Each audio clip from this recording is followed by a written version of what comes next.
Assalamualaikum warahmatullahi wabarakatuh. Alhamdulillah. Alhamdulillahilladzi arsala rasulahu bil huda wa dinil haqq liyudhhirahu 'ala ad-din kullihi walau karihal musyrikun. Asyhadu an la ilaha illallah wahdahu la syarika lah wa asyhadu anna Muhammadan 'abduhu wa rasuluh. Subhanaka la 'ilma lana illa ma 'allamtana innaka antal 'alimul hakim. Rabbi shrah li sadri wa yassir li amri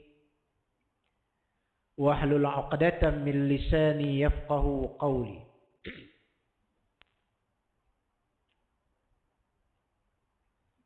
Rabbana iftah bainana wa baina qaumina bil haqqi wa anta khairul fatihin. Alhamdulillah summa alhamdulillah. Pertama-tama dan selama-lamanya, marilah kita tidak lupa untuk senantiasa memanjatkan ataupun merafakkan tinggi-tinggi rasa syukur kita yang tidak terhingga kepada Allah Subhanahu wa taala. Lantaran pada malam ini sebagaimana biasa Allah Subhanahu wa taala masih lagi mengurniakan nikmat sihat tubuh badan kepada kita. Allah Subhanahu wa taala masih memberikan kepada kita kelapangan masa dan juga mempermudahkan urusan kita untuk hadir ke Masjid As-Sabirin ini bagi melaksanakan salat maghrib berjamaah. Dan marilah sama-sama kita berniat i'tikaf sementara menanti untuk melaksanakan salat isyak berjamaah sebentar nanti, bagi kita mengambil sedikit manfaat ataupun ibrah serta pengajaran daripada nasihat-nasihat agama daripada Al-Quranul Karim ataupun sunnah Nabi sallallahu alaihi wasallam dan nasihat-nasihat para alim ulama. Muslimin dan muslimat, ayah-ayah dan ibu-ibu rahimakumullah. Kita berada di awal tahun 2024. Semalam kita telah pun mengakhiri 2023 dan masa yang telah pun berlalu tidak akan kembali kepada kita. Orang kata yang lepas dah jadi sejarah ataupun kenangan. Adapun besok adalah merupakan harapan ataupun impian cita-cita kita semua. Apa yang penting hari ini yang telah kita lalui dan besok yang bakal kita tempuhi, tuan-tuan, puan-puan, ayah-ayah dan ibu-ibu sekalian, marilah sama-sama kita muhasabah ataupun buat sedikit refleksi diri, koreksi diri dan juga muhasabatun nafs. Adakah sepanjang 2023 yang lalu, masa yang telah diperuntukkan oleh kita setahun, telah kita laksanakan, pergunakan dengan menambahkan amal ibadat kepada Allah? Ataupun masa yang telah berlalu 2023 masih lagi kita isi dengan perkara-perkara yang boleh membawa kepada kemurkaan Allah. Wal'iyaz. Maka tuan-tuan, ayah-ayah dan ibu-ibu sekalian, pada malam ini marilah sama-sama kita koreksi diri, muhasabah diri, sentiasa meletakkan rasa azam, tekad yang penuh jitu dan padu untuk memastikan 2024 akan menjadi tahun yang terbaik yang akan kita persembahkan kepada Allah Subhanahu wa taala. Sekiranya 2024 adalah merupakan tahun yang terakhir bagi kita, maka tahun itu adalah merupakan tahun yang paling baik kita persembahkan kepada Allah Subhanahu wa taala. Macam biasa kita dengarlah tuan-tuan, Ramadan kali ini Ramadan terakhir katanya. Maka Ramadan itu adalah Ramadan yang terbaik yang bakal kita persembahkan kepada Allah. Muslimin dan muslimat sekalian, malam ini saya ingin kongsi dengan tuan-tuan, apakah arti hidup yang diberkati? Apakah yang maksudkan dengan barakah di dalam kehidupan? Orang Jawa kalau sebut berkat, dia ingat apa? Balik kenduri itu orang bagi berkat. Itu berkat juga lah tu kan. Tapi berkat dalam istilah syarak, pandangan Islam iaitu az-ziyadatu fil khair. Ziyadatun fil khairi. Iaitu bertambah-tambahnya kebaikan. Maka tahun yang kita telah pun sama-sama lalui 2023. Adakah tahun itu barakah untuk kita? Berkat ataupun tidak? Dan tahun 2024 ni makin bertambah berkat ataupun tidak? Dan apakah tanda keberkatan itu? Ulama menyebut barakah itu sekiranya Allah Subhanahu wa taala kurniakan kepada kita apa-apa bentuk kelebihan dan keistimewaan, maka ia akan menambahkan kebaikan di atas nikmat tersebut. Contohnya, kalau bertambah usia kehidupan, makin panjang umur, makin banyak amal kebajikan yang kita lipat gandakan. Nabi SAW pernah ditanya, Man ahsanun nas? Siapakah manusia yang paling baik? Maka Nabi SAW bersabda, Man tala umruhu wa hasuna amaluh. Orang yang paling baik, orang yang panjang usianya dan baik amal kebajikannya. Maksudnya makin panjang usia kehidupan dia, makin taat, makin patuh kepada Allah. Dan Nabi SAW sambung. Sabda baginda, barang siapa yang baik amal kebajikannya dan panjang usianya, itulah sebaik-baik manusia. Adapun syarrun nas, manusia yang paling buruk, yang paling tidak bernasib baik, dahlah panjang usia tapi dipenuhi dengan kemaksiatan, penderhakaan kepada Allah. Maka tuan-tuan muslimin dan muslimat sekalian, ada 3 indikator ataupun penanda aras yang ingin saya kongsi dengan tuan-tuan pada malam ini. Apakah SOP ataupun penanda aras yang telah ditentukan oleh Allah, manusia yang paling mulia di atas muka bumi ini? Di zaman Arab Jahiliyah, manusia yang paling hebat dilihat kepada beberapa sudut. Antaranya Quraisy, bangsawan Quraisy, orang yang paling mulia. Orang yang paling mulia di zaman Jahiliyah, pembesar dan juga pemimpin masyarakat, Abu Jahal, Abu Lahab.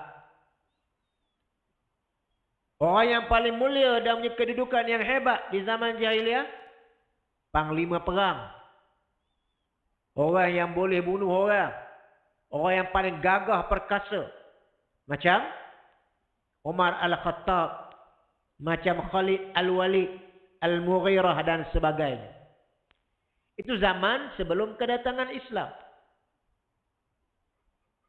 Apabila Nabi SAW diutuskan Islam telah merombak penanda aras kemuliaan manusia dengan meletakkan manusia yang paling mulia ialah inna akramakum indallah atqakum.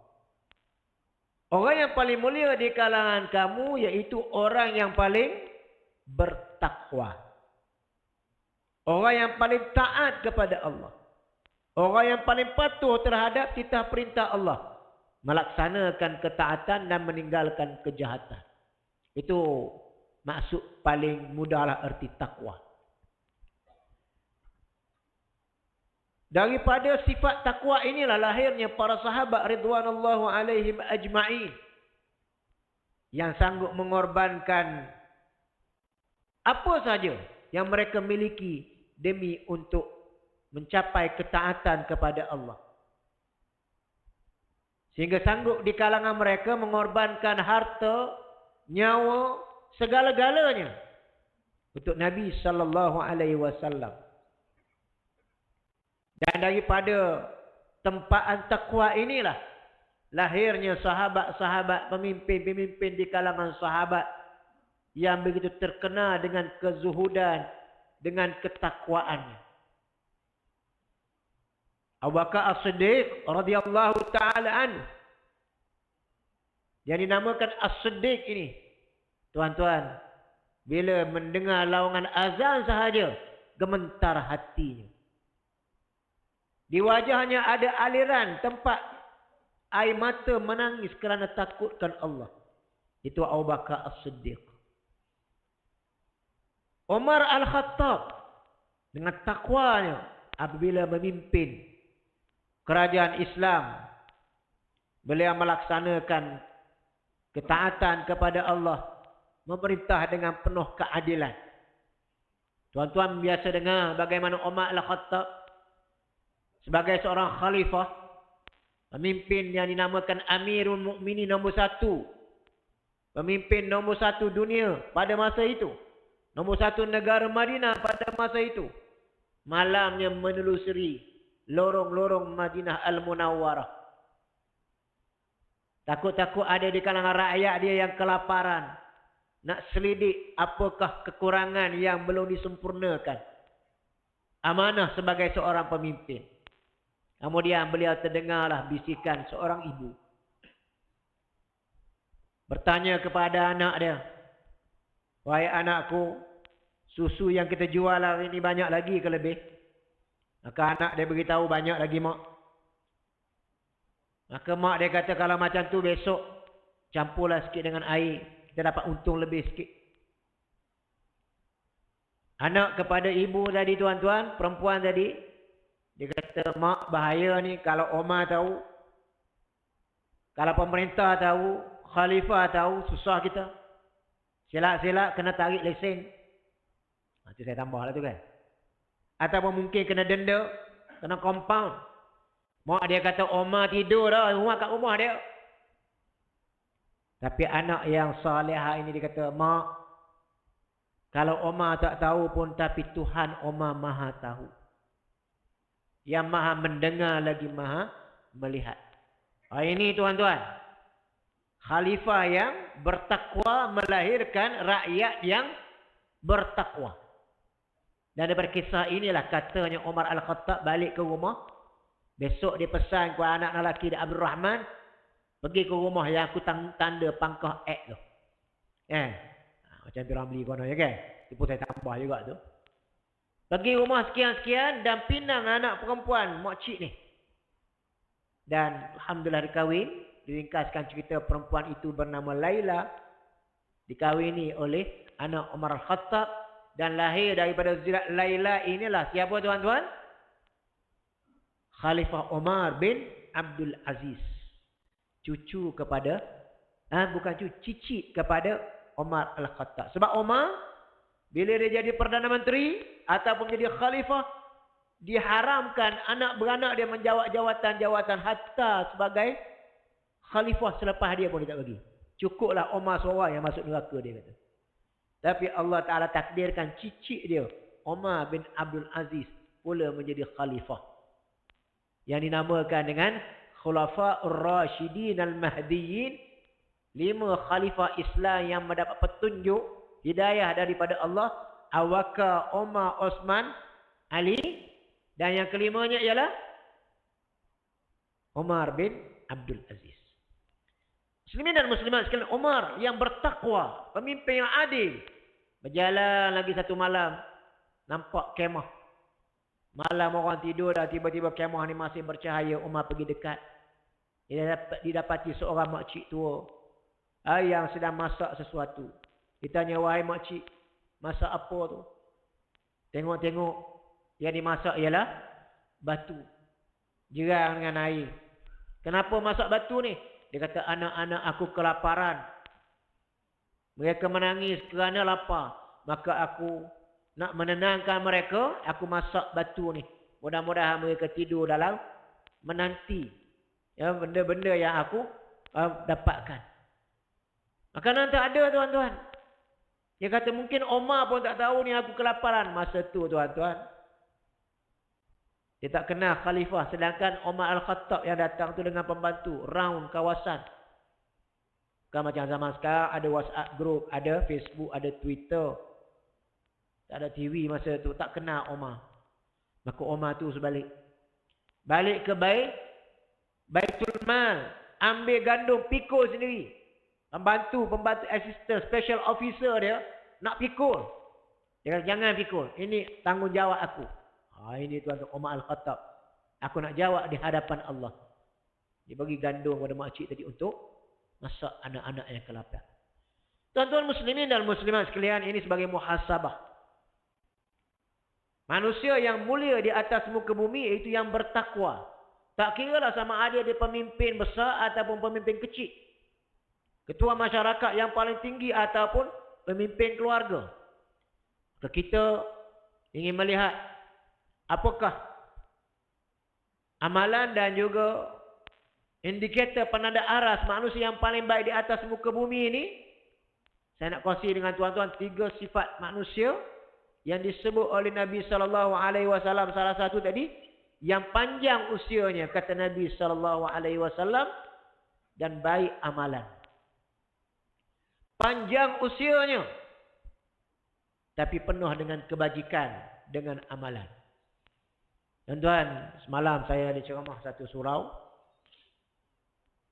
Dan kalau saya pergi ke surau tersebut, saya cukup kagum dengan seorang pakcik, Haji Sanusi nama dia.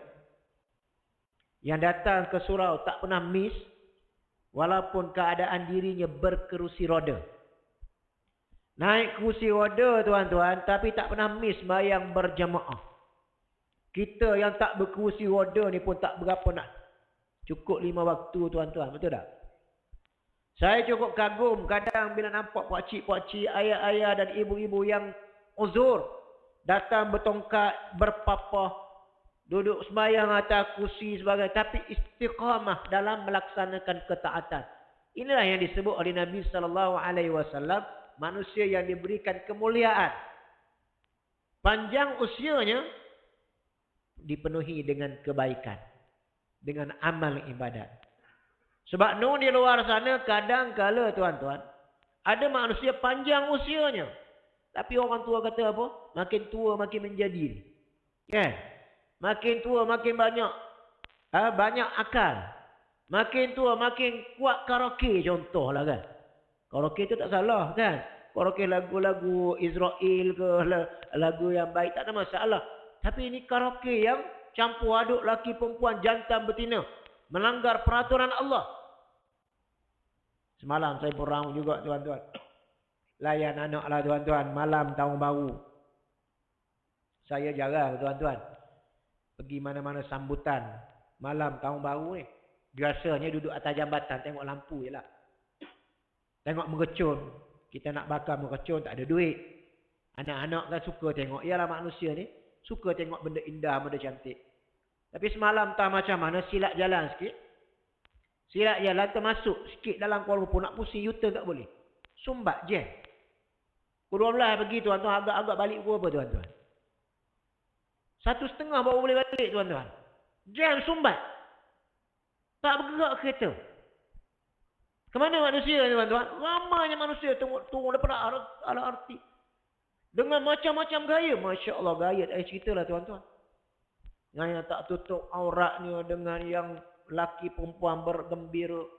Sambut tahun baru tuan-tuan. Tahun baru ni tuan-tuan. Bukan bermakna bertambahnya umur kehidupan tuan-tuan. Betul tak? Saya sentiasa kalau sambut birthday ni tuan-tuan. Birthday ni tuan-tuan, saya awal tahun sentiasa ingat. Sebab 1 hari bulan 1, birthday isteri saya hari ni. 4 hari bulan 1 saya pula. Tapi sentiasa saya ingatkan, birthday ni tuan-tuan, dia bukan sebenarnya ucapan selamat tahun baru atau panjang umur. Sebenarnya hakikatnya ialah kita semakin pendek umur. Bukan makin panjang umur. Umur bertambah. Daripada tahun ni mungkin saya 50, tahun depan 51. Bertambahlah umur. Tetapi hayat kehidupan makin pendek. Kalau umur kehidupan saya Allah Ta'ala takdirkan umur saya 60 tahun meninggal. Tahun ni 51. Tahun depan 52. Maka tinggal 8 tahun dah. Betul tak? Jadi kita kadang salah faham. Bila sambut birthday, oh selamat panjang usia. Bukan panjang usia, makin kurang usia. Kan? Dan sepatutnya kita tambah sedikit doa. Sekiranya sambut hari lahir dan sebagainya, mudah-mudahan umur yang berbaki penuh dengan amal dan kebajikan. Itu yang sepatutnya. Maka Nabi bersabda, manusia yang paling hebat, manusia yang paling mulia, manusia yang paling baik, panjang usianya dengan panjangnya kehidupan itu dengan kebaikan dan juga dengan amal soleh. Dengan tidak dinafikan tuan-tuan. Allah tuan-tuan, manusia ni kalau Allah Ta'ala beri usianya yang panjang tuan-tuan, belum tentu dia akan menjadi manusia yang baik ataupun yang taat kepada Allah. Dan ramai di kalangan manusia, tanda-tanda orang itu baik, disayangi oleh Allah Ta'ala, biasanya mereka umurnya tak panjang. Betul tak? Tuan-tuan perasan tak? Ulama-ulama, tok-tok guru, jarang yang umur panjang. Imam-imam besar, Imam Nawawi, Suyuti tuan-tuan. Tak ada yang umur 70, 80, 100 tahun. Tak ada tuan-tuan. Khalifah Umar Abdul Aziz, umur dia berapa tuan-tuan? 39 tahun. 39 tahun tuan-tuan. Tak sampai 40. Jadi kita ni kalau boleh muhasabah dah saya 50, tuan-tuan mungkin ada 60, ada 70. Bukanlah menandakan umur kita 70 itu tuan-tuan satu kebaikan. Tapi kalaulah Allah Ta'ala dah bagi kita umur 60, 70, 80. Pastikan umur kehidupan kita itu kita tutup dengan husnul khatimah. Dengan kesudahan yang baik.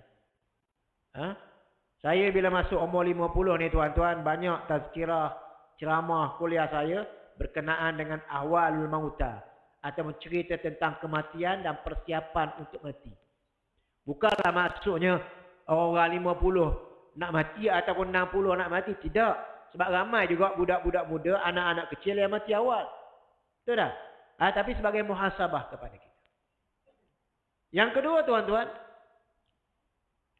manusia yang paling mulia di sisi Allah dan masyarakat, Nabi SAW menyebut, khairun nas anfa'uhum linnas. Ataupun maksudnya, manusia yang paling baik ialah manusia yang paling bermanfaat kepada orang. Memberi manfaat kepada orang lain. Sama ada tuan-tuan, manfaat kita sebut tadi dari sudut umur kehidupan, panjang dia hidup. Panjang usia dia. Orang tahu dia ni, ya Allah Ustaz, dia ni daripada muda sampai ke tua suka tolong orang. Suka bantu orang. Kalau kat masjid, kat surau ni, Masya Allah. Tak adalah orang lain orang kenal dia. Saya baru ni pergi semayang, pergi berkuliah di surau tepi Batu Cave tu. Dekat dengan bangunan MTD. Perasaan tuan-tuan, ada bangunan MTD tu kan? MTD tu milik siapa? Seorang Tan Sri, asal Kelantan. Tuan-tuan, saya pergi kuliah kat situ. Dan memang saya seronok masuk surau tu. Sebab surau itu disponsor sebahagian besarnya ialah Tan Sri. Dan saksi hidup beritahu kepada saya, dia kata, Ustaz, masa Tan Sri ada, surau kami ni, ya Allah, Ustaz, mewah. Ini bangunan tambahan belakang ni dia bagi Ustaz, 500,000 pertama, 500,000 kedua dan 250,000 lagi. Lebih kurang 1.2 juta untuk tambah baik bahagian belakang. Siap dengan lantai mozaik marmar yang paling cantik, tandas yang paling cantik. Tuan-tuan. Dan ditambah lagi dia kata, Ustaz, surau kami ni Tan Sri bagi 30,000, 40,000 sebulan untuk biaya imam, bila tu imam hafiz. Kalau bulan Ramadan tak payah cerita lah Ustaz. Telefon. Bulan Ramadan ni tolong cari 10 ke 20 ke 30 asnaf-asnaf zakat yang nak infak fi sabilillah. Ini tuan-tuan, manusia yang Allah Ta'ala berikan kelebihan dan dia bermanfaat kepada umat.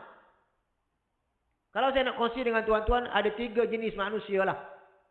3 kelebihan yang disebut dalam Al-Quran. Biasanya, pertama pangkat, yang kedua harta, dan ketiga bijaksana, ilmu. Ini 3 kelebihan yang Allah Ta'ala kurniakan kepada manusia. Adakah manusia menggunakan pakai kelebihan tersebut untuk kebaikan atau sebaliknya? Contoh, kalau tuan-tuan ada pangkat dan jawatan, tak kira lah pangkat paling besar sekarang ini kita namakan Perdana Menteri, atau paling kecil lah tuan-tuan, kita jadi ketua keluarga, pemimpin. Adakah kita menggunakan pangkat dan jawatan untuk manfaat umat? Adakah kita telah melaksanakan amanah kepimpinan tadi dengan sebaik mungkin? Contohnya, kita sebagai ketua keluarga, kita ajak ataupun tidak anak-anak kita, isteri kita taat kepada Allah. Sedangkan Allah Ta'ala kata apa? Ku anfusakum wa ahlikum nara. Jaga diri kamu. Jaga ahli keluarga kamu daripada menjadi bahan bakar api neraka Allah. Tuan-tuan, saya sentiasa sebut, hari ini masjid dan surau ni biasa dipenuhi oleh golongan pencen lah biasanya. Masjid ni nampak yang tak pencen pun ada lah.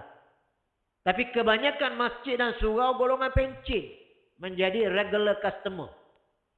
Mana pergi anak-anak muda? Musim cuti sekolah baru ni ada program camp sebagainya. Kena ajak tuan-tuan. Ayah kena ajak anak. Datuk kena ajak cucu. Tak tahulah saya rasa yang boleh jadi ahli surau, ahli masjid, kebetulan jadi ustaz. Sebab dulu saya ingat arwah ayah saya, tiap kali nak semayang tuan-tuan, maghrib terutamanya mesti ajak ke surau. Yang saya sejak daripada kecil arwah ayah, subuh, memang kejutkan bangun untuk ke surau. Naik basikal. Bonceng kat belakang tuan-tuan. Mana masjidnya, suraunya?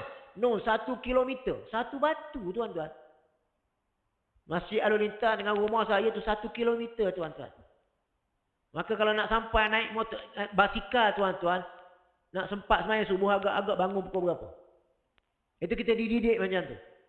Saya yakin dan percaya tuan-tuan, ayah-ayah dan ibu-ibu yang hadir ke surau, ke masjid malam ini adalah orang yang biasa, dibiasakan dengan ke surau dan ke masjid oleh ayah dan ibu satu ketika itu. Tapi sunnah ini kalau kita tak buat, terus menerus, satu ketika nanti anak kita, cucu kita, ya, dia lupa dah. Kan? Sebab tu saya, kalau saya pergi kuliah, kadang saya bawa anak saya 3-4 orang datang ikut. Sebab apa? Suatu masa nanti dia akan teringat, terimbau kembali. Oh, saya dulu mak, ayah bawa ke masjid, ke surau. Kan? Ini tidak, kita kadang minta maaf. Bawa tengok api.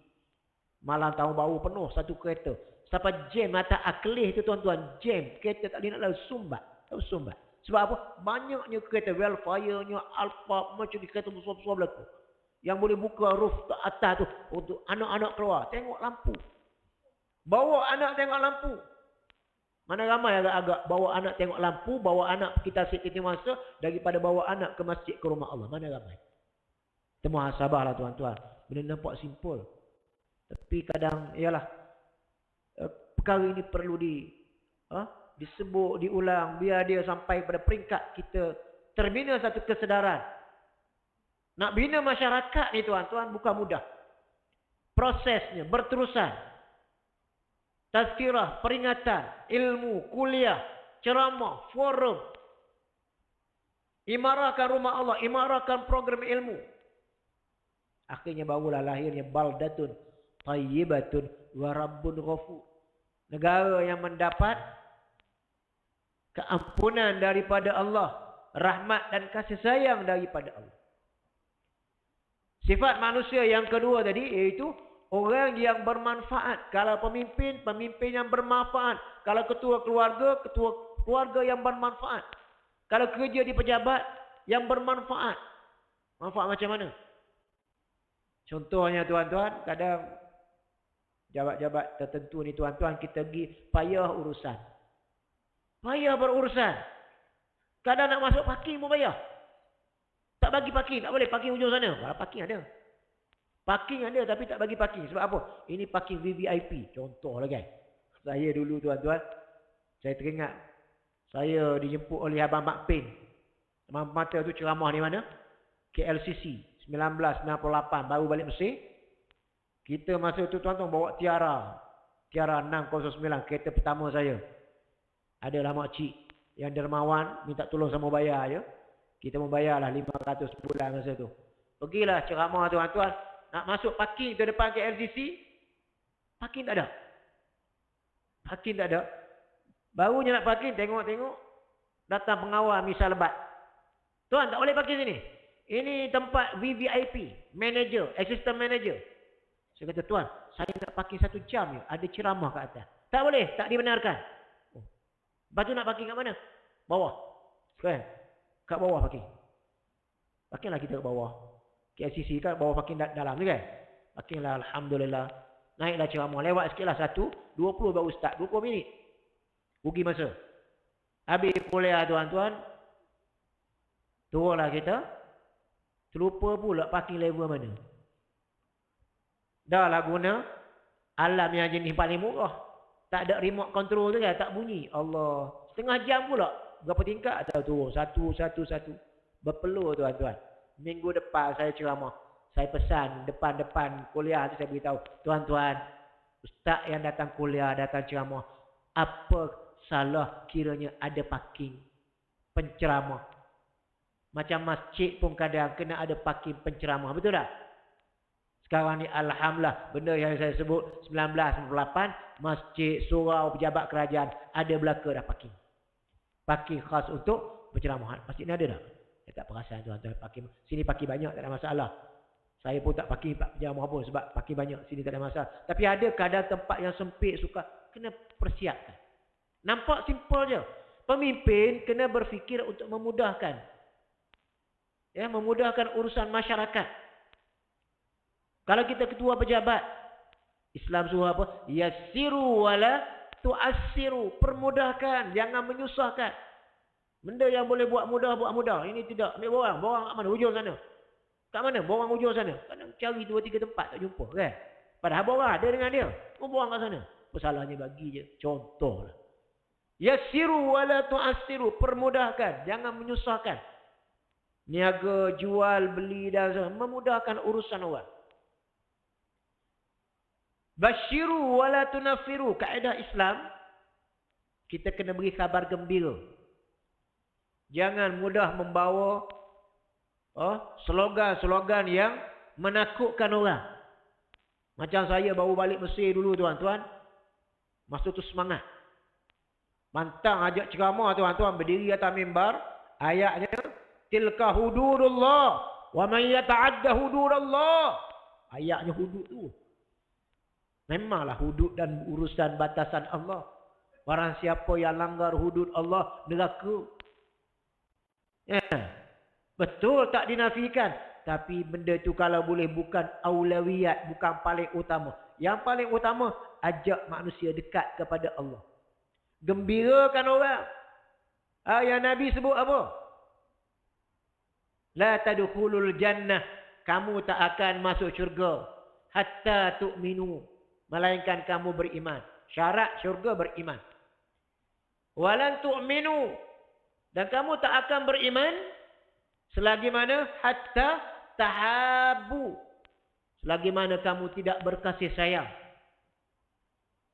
Kadang kita ni tak berkasih sayang. Sama-sama ahli masjid, ahli jemaah pun masa muka. Contoh lagi kan. Masa dia dengar ustaz ceramah pun masa tengok. Lambat lagi ustaz nak habis. Senyum sikit. Kadang sama-sama kita yang geng kita lah beri salam. Ni orang kita ni beri salam. Orang bukan selain kita tak beri salam. Orang masjid Sabirin je beri salam. Yang tak kenal tak beri salam. Tak betul. Dan bagaimana nak dapatkan kasih sayang ni tuan-tuan? Nabi kata apa? Ufsus salam bainakum. Caranya adalah melebarkan salam. Ulama menyebut salamnya ada dua lah. Yang pertama, Assalamualaikum. Itu jelas. Beri salam sunat, jawab salam wajib. Tapi ada juga ulama yang menguraikan salam iaitu menyebar luaskan perdamaian di kalangan manusia. Manusia ini bersaudara, innamal mu'minuna ikhwah. Orang Islam bersaudara. Jangan bergaduh, jangan bermusuh-musuhan. 3 hari saja bergaduh tuan-tuan. Nabi tak mengaku umat dah. Betul tak? Ini tidak, kita orang Melayu ni kadang-kadang terkena sumpah masuri. 7 keturunan sampai tak baik. Sebab apa? Masalah kecil je. Simple je masalahnya.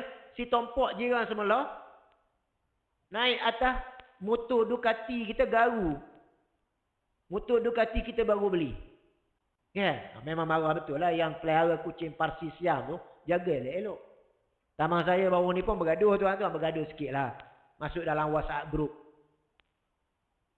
Sebab apa? Dia ambil gambar kucing tu. Qada hajat. Depan betul-betul atas kasut rumah dia kawan dia. Kucing tu macam mana? Ya dah kucing. Bukan ada akal. Dia biar lepas merata. Melepas qada hajat. Depan rumah kawan tu. Kena kasut mahal kawan tu.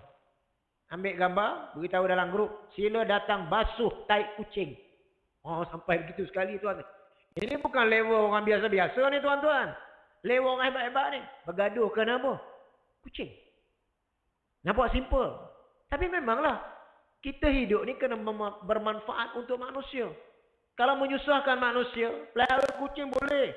Nabi suka kucing, kita pun suka kucing. Kononnya Nabi ada kucing bernama apa? Mu'izzah. Kita pun pelihara kucing. Ya. Dengan Parsi Siamnya, British Shorthairnya. Tapi lepas merata. Berak di halaman orang. Menyusahkan orang. Akhirnya membawa kepada pergaduhan dan permusuhan. Tuan-tuan muslimin dan muslimat sekalian. Akhir sekali.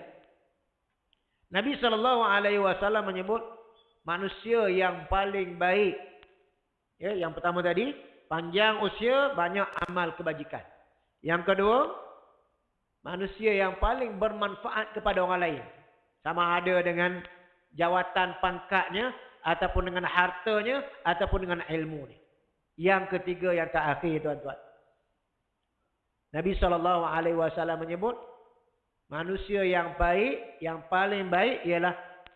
Idkhalus surur fi wajhi akhik. Iaitu. Membawa kebaikan dan membawa keseronokan kepada saudara kamu yang lain. Maksudnya dalam sifat seorang muslim yang baik, bila berjumpa, percakapannya membawa kepada kebaikan. Orang panggil apa?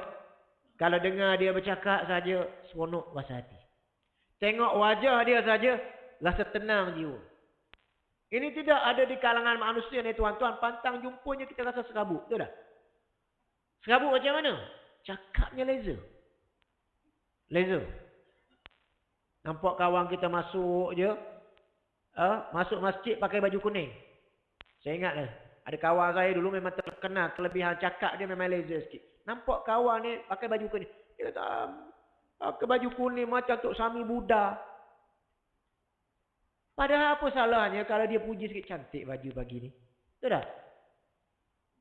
Ini tidak, kita ni suka sangat. Orang panggil menghukum manusia, mengutuk manusia, menghina manusia yang lain.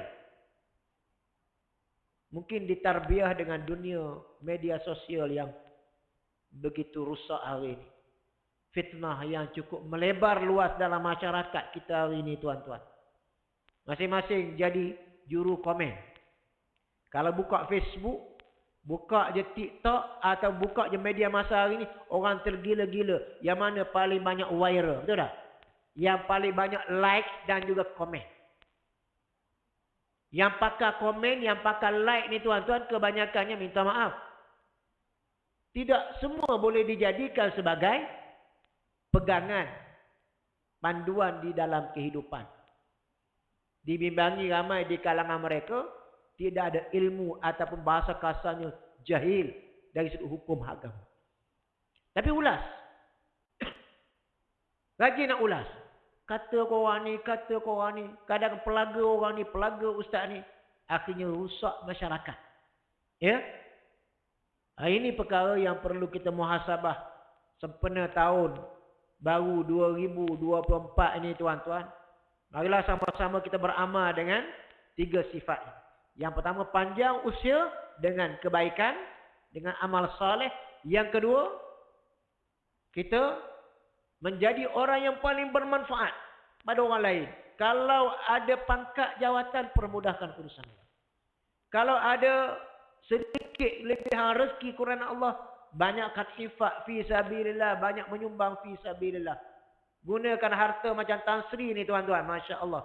Rezekinya Allah Taala bagi melimpah ruah, dan saya yakin dan percaya pahalanya berterusan sampai bila-bila.